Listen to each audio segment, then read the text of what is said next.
Hey, this is Micah with Jules. We are trying out a live right now, seeing if we're able to work with someone else from EV Times. And there's EV Times right there. Let's see if we are able to add EV Times into our. Let's see here. Hello.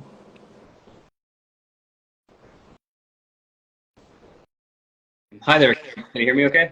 Yeah, I can hear you fine. Cool. Oh, there we go. I have no idea why it was not coming from your account, but Well, that's quite all right. And we tried a couple times and that's okay. So yeah, my name is Sam. I'm with EV Times. Yeah, we provide live interviews with professionals in the electric vehicle industry. So we can just jump right into it. I'd love to hear about Jules, where you're at. I was looking at your site earlier to, book a Rivian. So I'm definitely very impressed with your selection right now. So yeah, just tell me where how you started the company and where you're at now and where you're going. great. Yeah. So we actually started the company 2 years ago with the very first car. It was a Tesla Model 3. The vision for it was really just my own life experience. I had rented Tesla during the COVID pandemic and just had a lot of interesting experiences around that for a longer road trip and found that if people are going to make this transition to EVs, I think that there needs to be a better way for them to be able to have that hands-on experience. And so, yeah, we wanted to be able to open up that opportunity. So, are you still there too? Looks like you might be frozen. Uh, we might have lost you.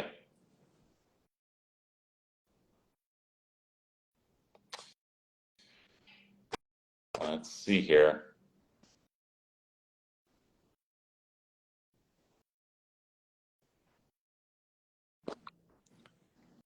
Are we did it I don't know what happened. You just like went totally frozen on me, and I was talking and talking, and then you asked to rejoin. well, I did hear most of that. Okay. This has been a technically interesting conversation that we've had so far. But what I what I heard was you started renting on your own, right? Yeah, so I did my own rental that was 3 years ago. And through that experience, I saw a lot of technical challenges, and I consider myself fairly tech savvy despite what we're experiencing right now.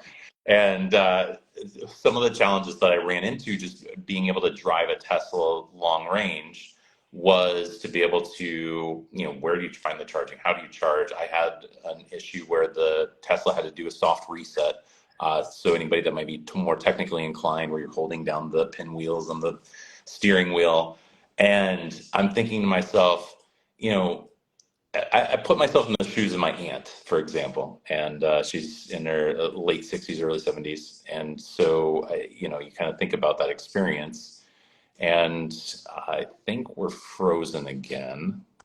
Oh boy.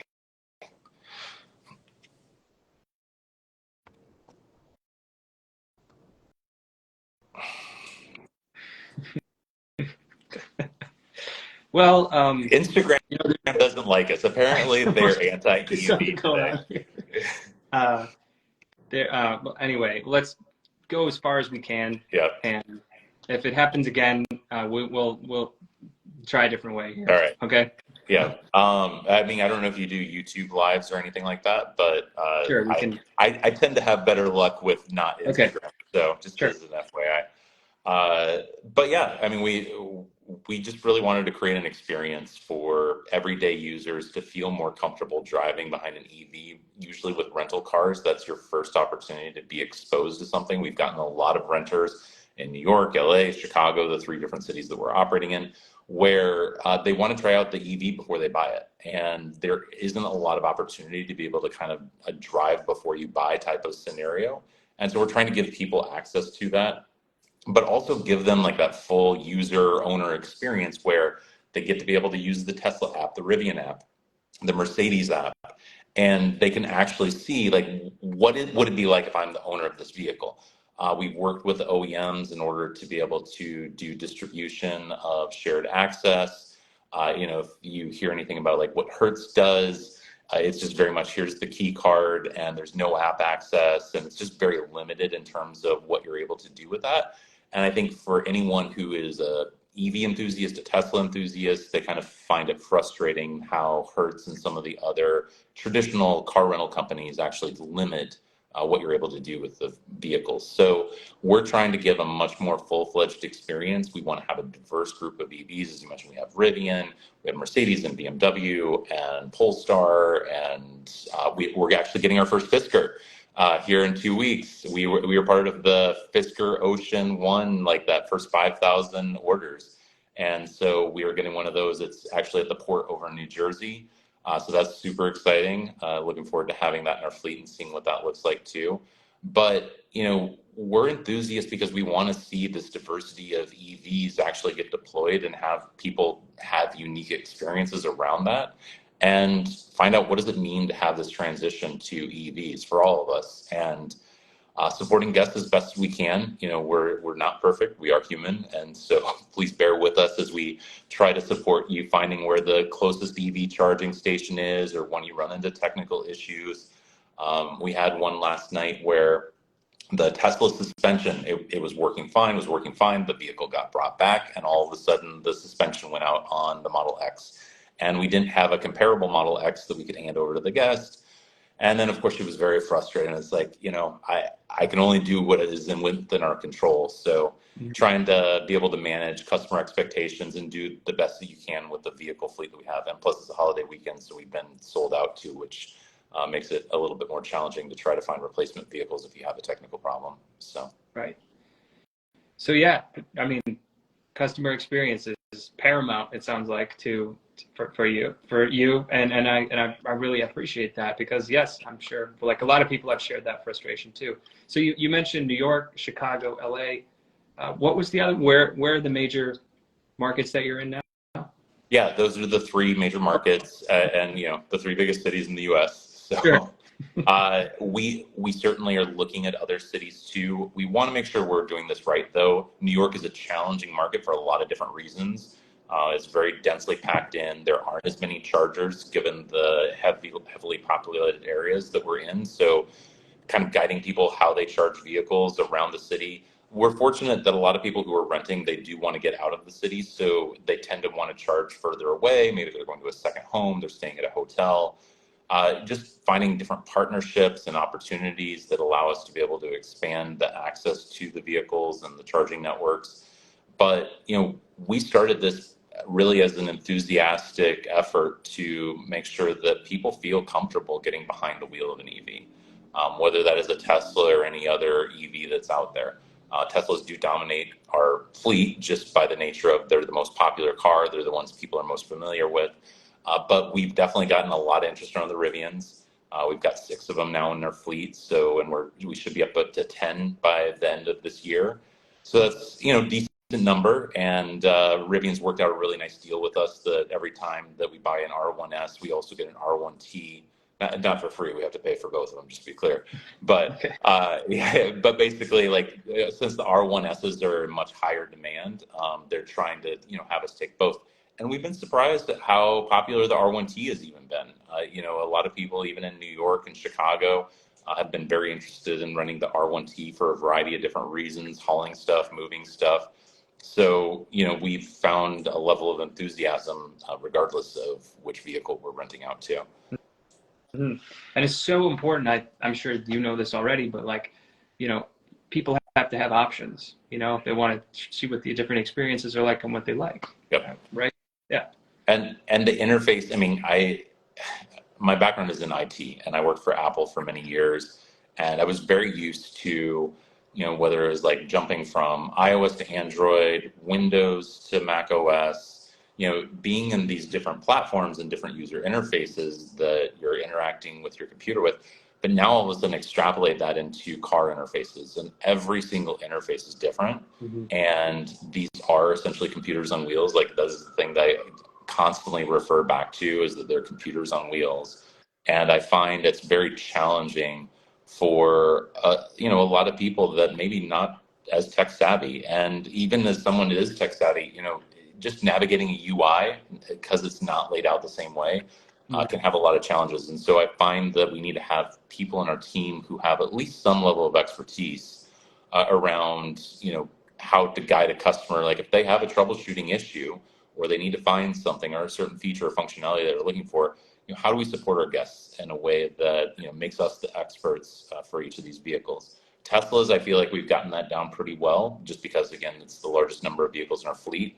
And I think we've done a pretty good job with the Mercedes, BMW, and we're trying to kind of get our hands around the Rivian interface and what that means, because there's a lot of unique features within the Rivians too, pretty cool stuff.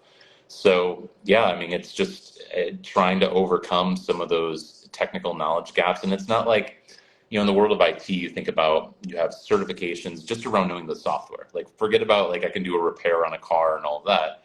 But how do you determine the level of expertise for somebody that can be able to guide a customer through the different features and functionality? And we're looking at internal training guides to be able to walk our employees. We have some overseas team members that are also trying to support our guests too.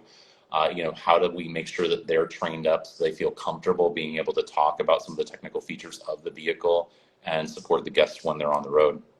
Sure, and that's critical because, I mean, if especially if it's someone's first time in an EV and they're like, to see the Model 3, they're like, the screen is there, there's, okay, how do I turn on the air conditioning? Like, what, there's a lot even like that, Yeah, I mean, it doesn't help. I mean, I say it doesn't help, but Teslas are designed where very little of it relies on physical buttons. Right. And so as a result, so much is in the screen. So you really do have to have a level of expertise around that interface and making sure that you can walk a customer through, this is where you can lock the doors if you're taking the key card and the key card isn't working for whatever reason. You can do it inside. This is how you adjust the mirrors, which normally you would have buttons to be able to do that. Just the little things that people would be used to having a physical mechanized button to be able to manage that. Getting them more comfortable with the idea that so much of that resides within the center console. Right. Yeah. Exactly. And it's a computer on wheels, definitely. A battery and the computer. That's it. So for obviously you said it's been 2 years for the company so far. What is your plan to expand into other markets? And maybe it's too early to ask that question. I mean, maybe you could just talk a little bit about that. It's funny because the 2 markets that we expanded to, LA and Chicago, they would seem like natural expansion opportunities in terms of, second, third biggest city in the country. But we kind of rolled into them accidentally, funny enough. So LA, we had a guest who drove one of our vehicles all the way out to LA and then decided not to return it. So as it turns out, my main investor, who has been very supportive of the business and just a fantastic person to work with, and I say investor, but he's really more of a partner and a confidant. We talk to each other every single day. He had someone out there that was looking for something, and so we started to build a fleet out there and see, hey, is there a business in LA? Like California has a lot of EVs already, so we were a little worried that maybe it's too saturated, but we found that there's definitely a desire to work with a company that is pure EV. I think that's the thing that the Hertzes and the Avises of the world really struggle with, is because they're making a transition and there's still going to be 80%, in some markets probably 95% of gas vehicles. This transition is a lot harder because there's a lot of tools and, as I mentioned, expertise that you need to have on these vehicles that you're just not going to have if you're still focused on that other 80-90% of your market share as gas vehicles. So I think a lot of people appreciate the fact that we have this level of expertise, and that the couple guys that I've got managing our vehicles out in LA, if they run into an issue, I've got an entire team of 10 guys over here that can answer a lot of the questions that they might run into. And Chicago, actually, exact same thing. Somebody drove a vehicle to Chicago and did not return the vehicle. Now, they did actually at least give us a heads up that they were like, oh yeah, we were planning on a one-way. But then I used to live in Chicago, so I have a lot of colleagues, friends, and so we just decided, hey, let's try out Chicago too and just see what happens. I don't know if it's God, the universe, you kind of just take fate as it comes to you, and Sure. embrace it. I think you're in Chicago, right? Yes, we are. Yeah. EV is based in Chicago. Yep. Yeah. So, yeah, I mean, just kind of finding those natural expansion opportunities. If I were to have picked a location that we would have expanded to without necessarily having these incidents happen, I probably would have picked Miami first. There's a lot of people that travel between New York and Miami. Just a lot of people have second homes in South Florida, so it just kind of feels like a natural market for us. So I do think South Florida is going to be one of the top places that we'd be looking to as part of an expansion plan. And then probably looking at markets in Texas, the Dallases, the Austins, DC has also had some interesting opportunities that have presented themselves to us. So, I'm probably stating cities that would make sense. I wouldn't want to pre-announce anything because, again, if I had even known where we would be right now in LA and Chicago, like a year ago, I would have never guessed that those would be the cities that we'd be operating in. So sometimes you just kind of have to roll with the punches. Sure. Yeah, just go with the flow. I totally get it. Those are really the major questions that I have, kind of where you're at, where you're going. I will usually ask about tech software, but you really went into that very in depth, so that was great. I'll make a quick point on the software, actually. So Sure, one yeah, of the things that really sets us apart, and again, this lends to my background, is I developed software for transit-related applications for most of my career. So we actually use the OEM APIs directly into our own back office in order to track things like GPS, battery, any error messages that are getting thrown back, anything that looks weird in terms of where the vehicle might be at or what might be going on with the vehicle. Is the vehicle moving when it shouldn't be moving? Putting different restrictions. We do, some people get upset about this, but we do automatically have a speed limit, which does automatically put it in chill mode for the Teslas. We do take it off for people that, if they have insurance, that they've presented that, they have a good driving record, that there's no, moving infractions. But, by default, one of the reasons that we actually did that was because some people aren't used to the power that comes with Tesla. And that was actually our very first year of operating. We had someone and we took the chill mode off, and it was kind of by accident. They totaled the vehicle. And again, they weren't ready for the acceleration. And so you have to kind of be prepared for that. And we find that leaving in chill mode, at least initially, unless somebody says, hey, I'm an expert at this, like I don't have any accidents in my history, and people kind of get a little persnickety about it, if that's a good word. But, it's something that we have built into our back office to really manage risk and make sure that we're avoiding having totals as much as possible. And we want to continue to develop our own software that integrates directly with the OEM software. So whether we have a custom iPad app and iPhone app that is internal focused. So when a vehicle is going out or coming back in, we're checking off all of the details of the vehicle, verifying all of the different things, whether it's security, making sure that the key card is still programmed because sometimes they get deprogrammed. Just kind of like all the little things that go into our general operation. And feeding that data then back into our comprehensive back office that we built. It's called Lightning. So. Oh, I like it. Very cool. Yeah, I mean that's so critical for the communication there. Like range, battery. I mean everything. That's great. So that's really all I had, Micah, for today. Is there anything else like that we didn't touch on that you'd like to go into more in depth that I didn't ask about? Yeah, I mean, listen, we're trying a lot of different platforms. People can rent from us directly. We do have many of our cars listed on Turo as well, and we're very active with the Turo community. We've had our ups and downs with Turo, but we've generally found them to be a real value add in terms of exposing customers to us. We've had people that, they're just repeat customers on Turo for, a variety of different reasons. And then we have some people that are just, direct guests too. And then we partner with another company called Tesla Rents that promotes our vehicles. We've partnered up with Get Around as well. So we've had a lot of interesting relationships that have allowed us to be able to rent out the vehicles, just depending on kind of where people are discovering us at.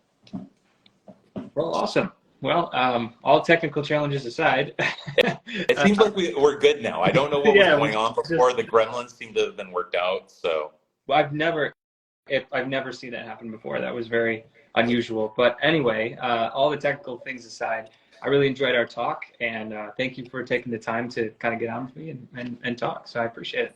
Yeah, absolutely. Take care. You too. Thanks.